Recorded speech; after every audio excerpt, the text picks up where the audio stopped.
အားလုံးပဲမင်္ဂလာပါရှင်ဒီနေ့ကတော့ China trip ရဲ့ day 3 part 1 memory vlog လေးပဲဖြစ်ပါတယ်ရှင်ဒီနေ့သွားလည်မယ့်နေရာလေးကတော့ China's Little Switzerland လို့ခေါ်တဲ့ Fairy Mountain လေးသွားလည်မှာပဲဖြစ်ပါတယ်သူကလေဒီရထားလေးနဲ့တောင်ပေါ်တက်ရတယ်ပေါ့နော်နာမည်ကြီးရပေါ့နော်ရှမ်းညူရှမ်းလို့ခေါ်တာပေါ့နော်အဲ့ဒီရဲ့ Fairy Mountain လေးပါသူကတော့အများကြီးဘာမှမရှိဘူးဓာတ်ပုံရိုက်လို့လှတယ်နေကောင်းလေတန်းရှူလို့ရတယ်သူကကြဲပြန့်တဲ့ဒီမြက်ခင်းပြင်းနဲ့ထီရှူတော့ပေါ့နော်စောင်းရတီမျိုးသွားရင်တော့နှင်းတော့ဖြစ်နေမှာပေါ့နော်အခုသွားတဲ့အချိန်ကတော့နေရာတီဖြစ်နေတယ်ဆိုတော့မြက်ခင်းပြင်းစိမ့်စိမ့်လေးတွေတော့တွေ့ရတယ်ဓာတ်ပုံလေးရိုက်လို့ရတယ်အရန်လှတဲ့နေရာတစ်နေရာပေါ့နော်ဒါပေမဲ့အေးတယ်ပေါ့နော်နေရာတီလို့ပြောရင်တော့မှသူတို့ရဲ့ရာသီဥတုအပူချိန်ကညနေတိုင်းပဲအရန်အေးနေပါတယ်ဒါသူတို့ရဲ့နေရာတီပါဆောင်းရတီသွားရင်တော့နှင်းနေကြနေပါတယ်ဒီတောလေးထဲမှာတော့တူအများကြီးစိတ်ဝင်စားကြနေရတော့မဟုတ်ဘူးဓာတ်ပုံရိုက်တာဝါသနာပါတဲ့သူတွေအတွက်ဆိုလို့ရှိရင်တော့သွားတဲ့နေရာထဲမှာပါတယ်ဓာတ်ပုံရိုက်လို့လှတယ်နေကောင်းနေတန်းရှူလို့လှတယ်ဒီနေရာလေးอ่ะပေါ့နော်ဒီတဘာဝရှုခင်းလေးတွေကြည့်ရဲကြိုက်တဲ့သူတွေဆိုရင်တော့သွားတဲ့ထဲမှာတော့ပါတယ်ပေါ့နော်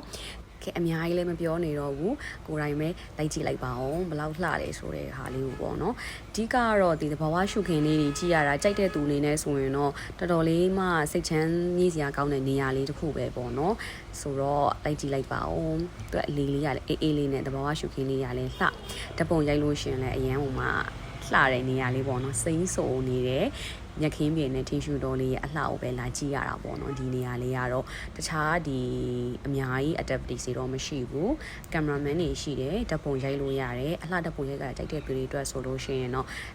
ပတ်စံပေးပြီးတော့ရိုက်လို့ရတယ်ဓာတ်ပုံချက်ချင်းရတယ် China trip day 3ကတော့အရှိရက်တည်းကတောင်တက်ပြီးပြန်မှန်းထားရတယ်ကိုလာပြီးတော့ relax လုပ်တဲ့ရက်လေးပေါ့ဓာတ်ပုံရိုက်စရာတစ်ခုကလည်းလို့ဘာမှလုပ်စရာ activity မရှိတော့ဓာတ်ပုံရိုက်ပါတယ်ဒါကတော့အေးတောင်အန်တူပြီးတော့ပဲများပြီးတော့ဓာတ်ပုံရိုက်နေတဲ့